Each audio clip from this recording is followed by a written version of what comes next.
Thank you, Dr. Miller. I thank each of you. I think we recognize that how we are approaching firefighting, how we are approaching forest management, it has changed over the years. And when you listen to the technologies that are now available to us, the innovation that we're seeing, Dr. Miller, I appreciate the research and the mapping that you're doing there. I think we recognize that we've got new tools, which is great.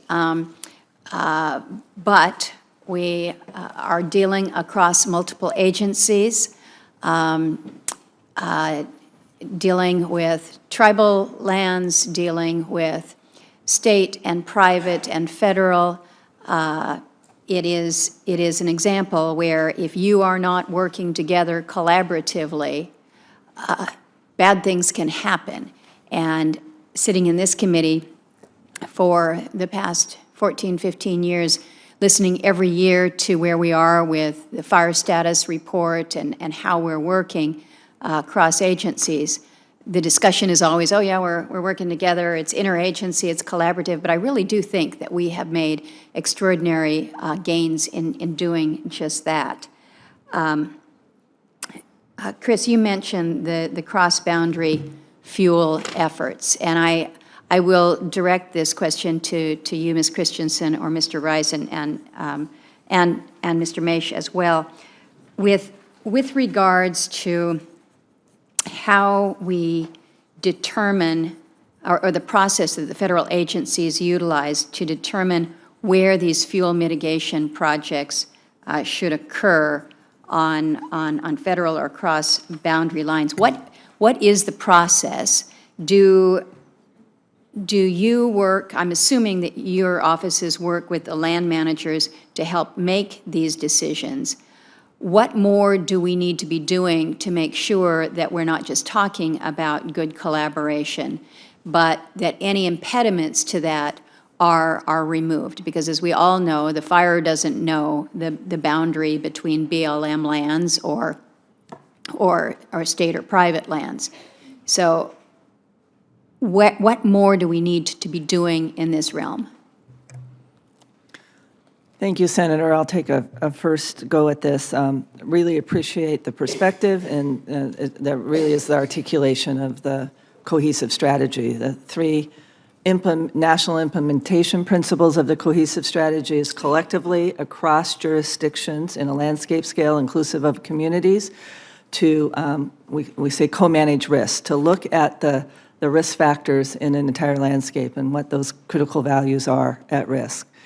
And no one agency can take on an activity that might transfer risk to others. Prescribed fire is a perfect example.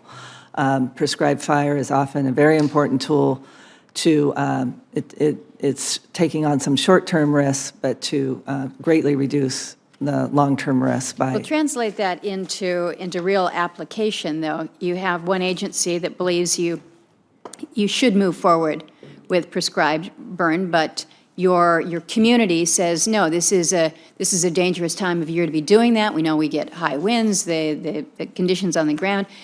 There is inherent tension between the desire of one agency and what you may have in another agency or out in the community. Yes, thank you. As Mr. Maish mentioned, tiering from some very state-level plans or federal-level plans into community wildfire protection plans, our analytics are so improved that we can sit down together with different jurisdictions and community members, and we can map and show the risk, as Mr. King suggested. So our real-time analytics are so advanced than they were even 5 years ago, that brings the collaboration principles for decision-making and that risk-sharing. So, let me interrupt because I'm running out of time here. Sure. Let me ask Mr. Rice and Mr. Maish, are you satisfied that we really are as integrated as we need to be? Chairman, thanks for the question, the topic. I know your time here is short, but it's complicated, right? And with it being complicated, the conversations that need to take place, the engagement that needs to happen across all the jurisdictions. So whether it's dealing with Indian tribes, federal lands, state lands, counties, all the other jurisdictions. It takes this level of personal engagement for all of our managers, our leaders, everyone that's involved. Can we improve? I think we can improve, but as Ms. Christensen was just saying, we're making leaps and bounds from where we've been in the past. Mr. Maish? Yes, thank you, Senator. I would agree with our previous two speakers here that there's places in the country where we're definitely very coordinated, and then there's other places where there's challenges. Hopefully, we can learn from that, though. Yeah, for sure. You want to do the lessons learned and definitely learn from mistakes that have been made in the past. And I think one of the ways to help with the community piece in terms of getting communities to buy in is demonstrating that these projects actually do work, and when there is an incident, that there is payback, that we are able to, in many cases, use those fuel breaks and the preparations that have been taken to reduce the risk not only to the community, but not more importantly, but equally importantly, to the firefighters that are actually protecting the values at risk. I think we saw that with the Funny River fire. For sure. Yeah. And some of that is using, technology. The Joint Fire Sciences Program is a key program that really provides a lot of very good information to practitioners at the operational level.